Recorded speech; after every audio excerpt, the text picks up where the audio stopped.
Halo hai selamat berjumpa. Pada kesempatan ini saya akan menelusuri jejak sang proklamator, yaitu Bung Karno, yang lama tinggal di pesantren Cikiru Sukanagara Cianjur, Jawa Barat. Nah kita mulai. Let's go.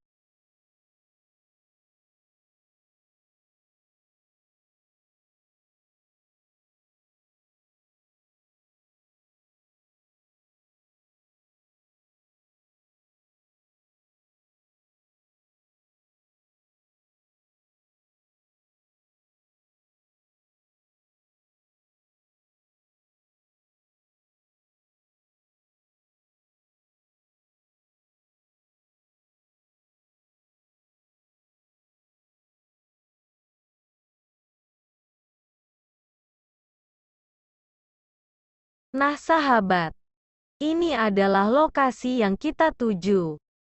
Lokasi yang sangat strategi. Kita akan telusuri mengenai kegiatan yang sering dilakukan sang proklamator di tempat ini.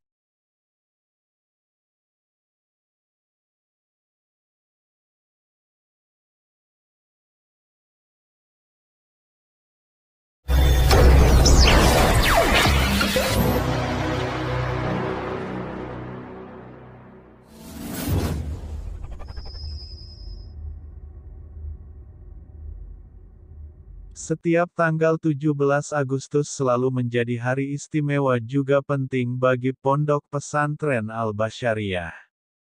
Pesantren yang terletak di kaki bukit di Kampung Cikiru, Desa Sukanagara, Kecamatan Sukanagara, Kabupaten Cianjur, Jawa Barat, ini tersimpan benda bersejarah berupa bendera pusaka merah putih.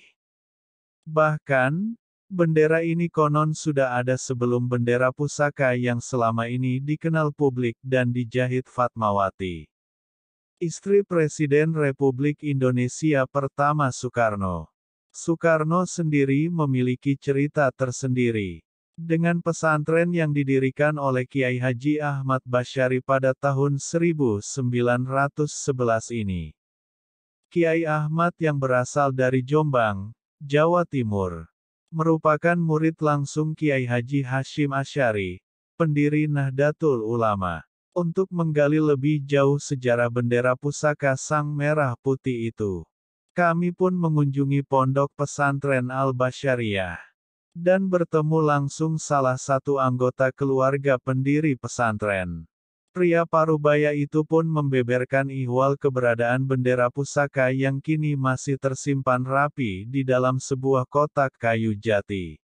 Kondisi bendera pusaka yang tersimpan di Pondok Pesantren Al-Basyariah, Kecamatan Sukanagara, Kabupaten Cianjur, Jawa Barat. Sang saka merah putih ini dibuat tahun 1939. Peringatan Hari Kemerdekaan Republik Indonesia selalu menjadi momen istimewa dan sakral bagi Pondok Pesantren Al-Basyariah. Betapa tidak, di pesantren yang terletak di kaki bukit di Kampung Cikiru, Desa Sukanagara, Kecamatan Sukanagara, Kabupaten Cianjur, Jawa Barat.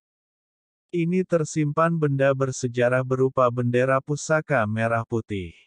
Bahkan, bendera ini konon sudah ada sebelum bendera pusaka yang selama ini dikenal publik dan dijahit Fatmawati, istri Presiden Republik Indonesia pertama Soekarno. Soekarno sendiri memiliki cerita tersendiri dengan pesantren yang didirikan oleh Kiai Haji Ahmad Basyari pada tahun 1911 ini.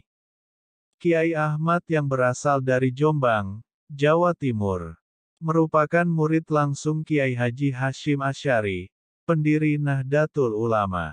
Untuk menggali lebih jauh sejarah bendera pusaka Sang Dwi Warna itu, kami pun mengunjungi Pondok Pesantren Al-Basyariah dan bertemu langsung salah satu anggota keluarga pendiri pesantren, bernama Rahmat Hadar.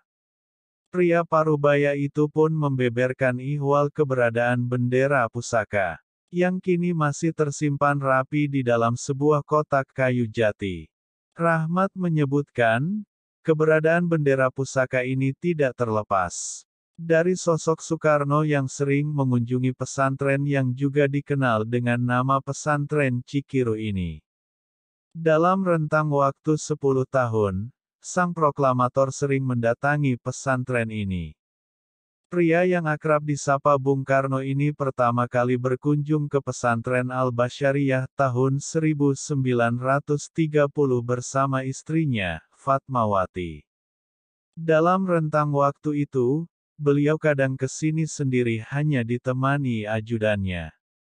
Kadang 3 hari, seminggu, 10 hari, lalu pulang, dan beberapa hari kemudian datang lagi. Selama mondok di pesantren, Soekarno banyak menimba ilmu agama, kenegaraan, dan rajin melakukan tirakat. Kemudian dalam suatu kesempatan di tahun 1939, Mbah Kiai Ahmad memesan kain atau bendera dengan paduan warna merah dan putih kepada Haji Harun Hasan, seorang pengusaha kain di Pekalongan, tutur rahmat. Setelah bendera jadi dibuat, pada tahun 1942 atau 3 tahun sebelum Republik ini merdeka.